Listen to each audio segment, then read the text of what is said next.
Welcome everyone, Questini here with a discussion about Total War Warhammer 3 Immortal Empires, and to talk about the future of Warhammer 3, and specifically the 100th Legendary Lord that Creative Assembly is going to add to the game. Right now, we're at 96 with the release of Thrones of Decay. The next DLC that Creative Assembly has more or less stated outright, and certainly a lot of sources are picking up on, is that it's going to focus on Cafe and ogres. And my expectation with that is we're going to get the Monkey King as a paid DLC Lord, we're going to get Matter Eater as a paid DLC Lord, and we're quite likely to get the Fire Dragon as a free Lord. That would be my expectation, or another paid Lord. It would be a bit weird to have two paid Lords, and generally when CA has done this before, they added one for free. Like Queen of Crone added the Leaf Anar as a free DLC Lord. That's when he came out. So I think the Fire Dragon would just make sense as a free character, as a free DLC Lord. I hate the free DLC term. Really lame marketing term, really, CA. Could you do better with that? Maybe not. But regardless of that, that's what I would expect. So you either are going to get two, we're either going to get 2 or 3 DLC Legendary Lords with that. So that would either put us at 98 or directly at 99. And so that means that whatever character they're going to add as a Legendary Lord for the 100th position is going to come after that. So we first have to get that DLC, and then a couple months later down the line, we're going to get that. Now, people are saying that Creative Assembly may be making smaller DLCs going forward than something like Thrones of Decay. I mean, I think that will depend on the price, and that's probably going to be the subject of the next video I do on the channel. Like, they do have some issues going forward. Like, Thrones of Decay did very, very well. Don't get me wrong on that. Great content, but I do believe that it should be the floor of what they can achieve going forward and not the ceiling. Though, if we do get content faster, do I mind if I get even a single Legendary Lord if it's the same kind of quality as someone like Elspeth or Malachi? Less so Tamarkan, he's not the greatest. Well, he is good, Nurgle is less so. But I guess we'll see. So what are the possibilities for the 100th Legendary Lord? Well, they could go, and one of the more obvious options would be Boris Todbringer. Get the voice actor, make some changes perhaps in Midland, and add them. The Empire has already been reworked, so they could add them. If they do add them, I fully expect, and I think everyone expects, that Toddy will be added at one point, and when they do add him, he is going to be a free DLC Lord. Now, that could work. That said, I think it would be the lamest option. Like, don't get me wrong, I love Toddy. I love Toddy quite a bit. I think a lot of us want to play that campaign, right? But the problem with making Toddy like that, he would be a free Lord. I would be very surprised if they make them a paid Lord when he already has a model in the game. He's already in the game, so that would be a bit questionable. And if they make him free, then that means we're not going to get things related to Cult of Ulrich. Like, the Empire is a fairly complete race right now. They work well, they have a lot of good mechanics. You do need to fix Volkmar and Marcus Wolfhard, but like in terms of what the Empire needs, it has virtually everything that it needs, with 2 major exceptions. 1, maybe Wizard Lords, so that's a questionable decision because you can get a lot of mages in the Empire as is, so does it really matter to have a Wizard Lord? Personally, I don't use Wizard Lords in any campaign at this point, or very limited capacity, and mainly High Elves who require tier 4 to increase their mage capacity. But with mages at tier 3 and recruitable, you can recruit a mage at tier 2. Does it matter that much? I'd probably say no, it doesn't really matter that much if we don't have that.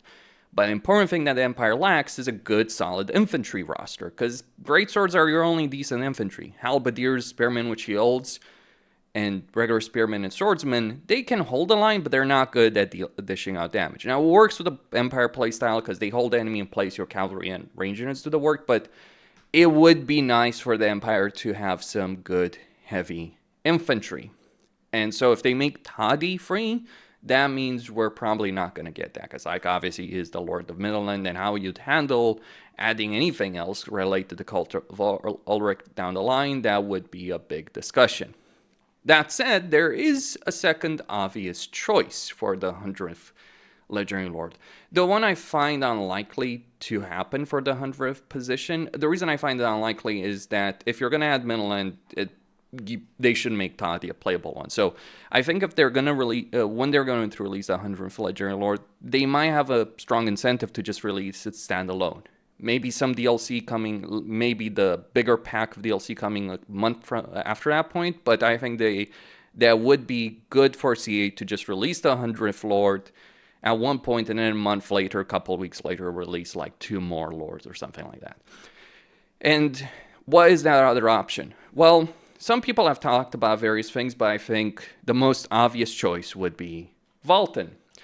Or as he's known, fricking Sigmar. Yeah, Valten is Sigmar. Like, there's some discussion on this subject, but basically he is Sigmar reborn. He's not at full strength. He doesn't remember who he is, all that. But you could have Valten as the Legendary Lord, Luther Huss as the Legendary Hero, and you could have focus on the cult of Ulrich with that, because, yeah, that would make sense for freaking Sigmar. And what they could do here for in terms of, like, Midland, for the settlement, like, to add TODDY as well as a free lord at the same time, though maybe a bit later after, like, just release Valten and then later on release TODDY, but they can make some changes with Midland and basically split off. Because in the lore, Midland didn't necessarily contain Middenheim at quite a few points. So either it could make Middenheim its own city and make Harburg the provincial capital of Midland, which it was, by the way, at one point in the lore. Like, the old world version, like with Magnus and all that, Harburg was the capital of Midland. So they can make Harburg the capital and put Middenheim its own city, its own unique city, with more landmarks than the one it currently has. Because this is not particularly fantastic, I gotta say. You're rank for Warrior Priest, yeah, sure enough. But, you know, having to get tier 5 for that's pretty painful. Takes a while. So I think, like, that would be an option. A better option from my perspective would be split Midland into 2 provinces, make Harburg its own province, and then add 2 more cities. Like, add 1 more settlement over here, maybe to the border with Marienburg, and then maybe 1 to Nuremberg. Like, some provincial changes we've seen with, like, the additions of Shadows of Change, like things like Igorov. With Igorov, that they can make these kind of changes to the terrain without really having to expand the map. So they could do it. Just maybe move some settlements around, like Weissmund or Middenstag, maybe even Middenheim itself, just a bit, and add 1 more city. So you would have, instead of Midland being a 4 settlement province, you would have 2 free settlement provinces. That would be an option with Valten, and you could have the focus on a cult of Ulrich. Maybe you would even have the High Priest of Ulrich as a legendary hero. Though, yeah, you know, Luther Huss. Like, if you're adding Valten, Luther Huss has to be in that, right? But Luther Huss is just a warrior priest. So there's things that CA could do with that. That would be a fairly obvious choice from my perspective, because it's freaking Sigmar. Like, you can't go wrong with that. Like, add Valten initially, and then after that, you can add, like, Khorne or some other faction, maybe Greenskins. I don't know. Like, people have speculated, like, what they could do. They could add Greenskins. They could add Khorne, all that.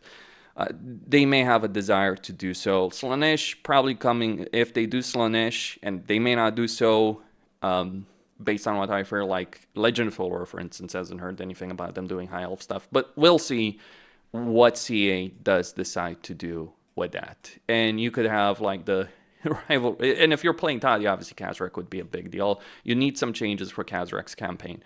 By the way, it would be pretty freaking awesome with TODDY if, and I know this will never happen for many reasons, but if they could get a voice actor that would at least try and emulate Alex Jones, that would be freaking sweet. Like, they wouldn't get Alex Jones. Like, it would be commercial suicide. But Spider-Man, you know, had someone trying to, or they had, like, a news report trying to emulate him for war. So yeah, if you got someone with the same mannerisms and insanity that is present in Alex Jones, that would be freaking awesome for TODDY, because it would fit his character so very well. I just look at Tariff's videos on the subject. So really good. So that's an option. Those are the options for Empire. You would have TODDY, or you could have Valten. There are some other options, of course, for Empire, but, like, yeah, I think Valten would be, like, if you're adding anything for Empire, that would be sweet, and that would complete the Empire. Because yes, there's electric counts and you can add models for them, make them more unique and etc. But there's not necessarily going to be a significant difference in playstyle between, Talabayim and Osland. There is a difference between Middenheim and the rest of the Empire. Though who knows, maybe they will just make a Stirland DLC Lord. Yes, Stirland.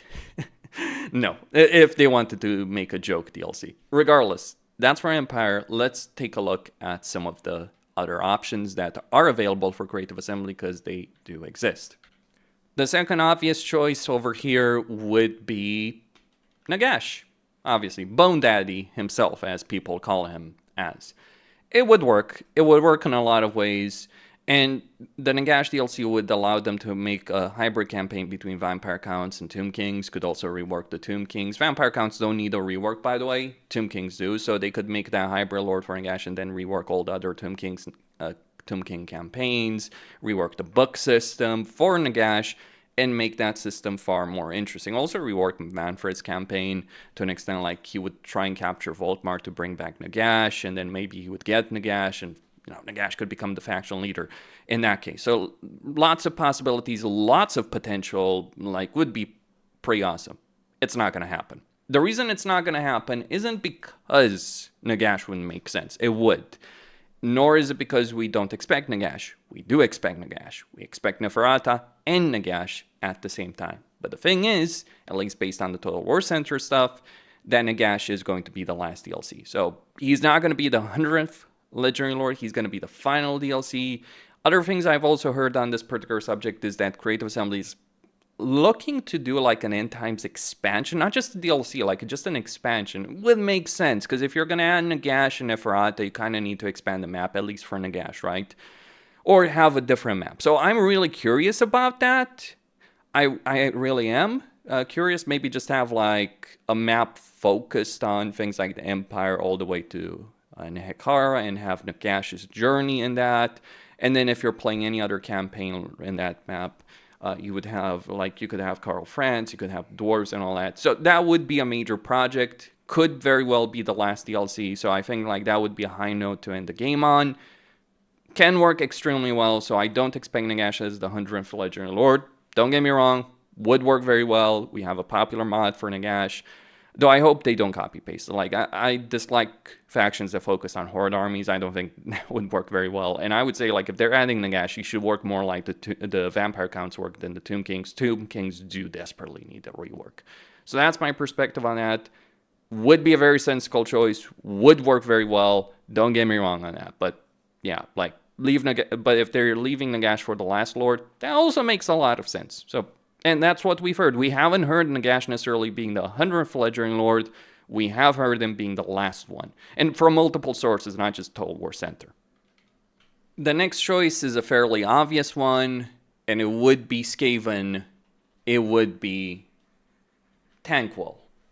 Now, the benefit for Creative Assembly with adding Thanquol, they could make some changes to Skaven Blight, and some people have suggested, well, maybe Skaven Blight should be like the Kasdorf capital and not just Ikeklaw's starting position. That could work. I think actually that would improve Ikeklaw's campaign by quite a bit if he didn't have this questionable starting position. And that's my perspective on that. But regardless, with Thanquol, they could add the last remaining units for the Skaven, because the Skaven are fairly complete as race. They have the vast majority of things. They have the vast majority of important characters in there. Yeah, some missing, but I get it. There's a lot of named characters. People would like to have all of them in, but Thanquol is the one that should be added in. And I would be very surprised if Warhammer 3 ended without the addition with Thanquol. And then you would have Vermin Lords as well, basically Skaven demons, because Skaven are chaos. Remember this, Skaven are chaos. They have their own demons. And we don't have those in the game. So with Thanquol, you can have that. You could also have a really good campaign like the Skaven equivalent to Malachi's campaign, in the sense you have all these adventures, quote unquote, in Thanquol's case, various schemes that you would be trying to manipulate other Skaven factions and all that kind of stuff. Thanquol is, and this is a very questionable statement to make, but in the end times, he became the quote unquote Skaven racial leader, or as much of a racial leader that that the Skaven are willing to tolerate. Mind you, he only became that because literally their god put him there. Like, they wouldn't have accepted him in any other way. So you do have Thanquol potentially, focusing on earning his god's favor, becoming the Skaven leader, and then, dealing with those blasted kids in Gotrek and Felix. I think it would be an awesome opportunity as well to get Brian blessed to do some voice acting, because like if Gotrek and Felix aren't going to show up at least once in Thanquol's campaign to ruin his day, if not every single time you're trying to do an objective to ruin your day, like, maybe the campaign with Thanquol would be him trying to do some world domination plot, and you get benefits for doing it, but you fail inevitably because Gotrek and Felix ruin your day for you. That would be an awesome campaign. Very appropriate, I might add. Very, very appropriate. And I would be very disappointed if there was no interaction between Gotrek and Felix and Thanquol for very clear reasons. So yeah, opportunity for Brian Bless. Iconic character, would make perfect sense for the 100th Fledgling Lord. So if Creative Assembly is doing a paid DLC as the 100th Fledgling Lord, and they don't want to do Nagash for various reasons, I'd say Thanquol is the single best decision they could go for. Especially if shortly after they release the Dogs of War DLC. Like the speculation right now is, or the rumors as well as game files that people have data mined, is that they're going to do Dogs of War. You can add the Dogs of War over there and, just add... Also, add Thanquol in Malachi's final battle, because it is really ridiculous that he's not there, or at least directly mention him or have some voice acting and maybe some interactions there as well between him. Also, if they're getting Brian Bless back, add more interactions, like add dialogue for Gotrek and Felix in Malachi's campaign. That would be awesome. Like, they would hit so many things, do so many things at the same time if they made Thanquol, if they did it right. So yeah, would make perfect sense for 100th Legendary Lord, would be extremely popular, very iconic, would sell very well. Even if they literally sold a single race, like if they just made Thanquol and him trying to deal with various races and ruin their day, like his plot in Nuln, his plot against Kara Kadrin, etc., like various plots, right? Various plots, his global domination plan, Pinky and Brain campaign, basically. Pinky and Brain campaign, remember that cartoon? I do. So yeah, Thanquol would be the most sensical choice for a 100th DLC Lord if they are going to do a paid DLC for that. There is one final option, however, for a free Lord, not necessarily a paid one, though they could also do a paid one there. It would be a bit awkward though.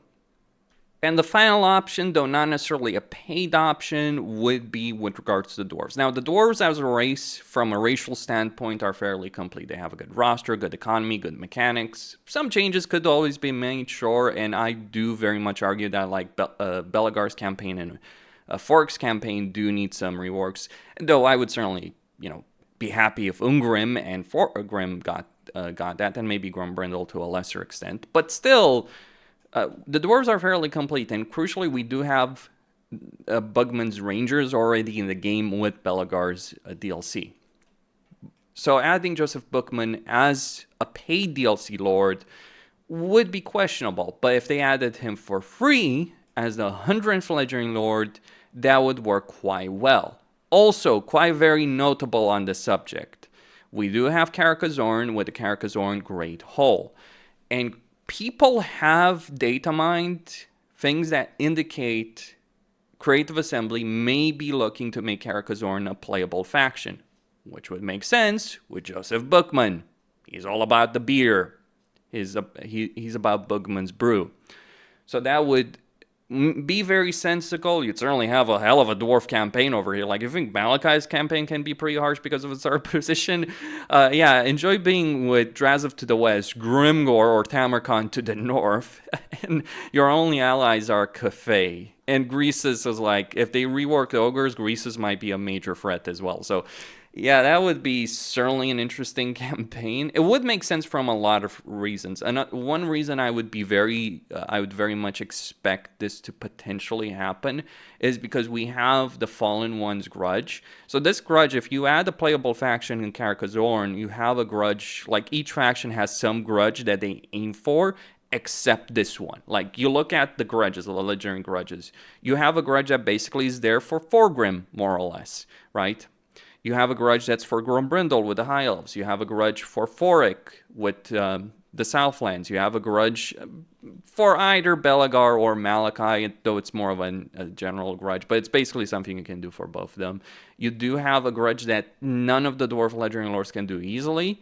Then you have a grudge for Belagar with the Wood Elves, a grudge for Malachi with Norska, a grudge from Grombrindal with the Dark Elves, a grudge for Thorgrim with Crooked Moon and Queek, and then a grudge for Ungrim with Silver Pinnacle. So it would make sense to have that, to add the Legendary Lord in Character Zone so dwarves can complete that Legendary Grudge easier.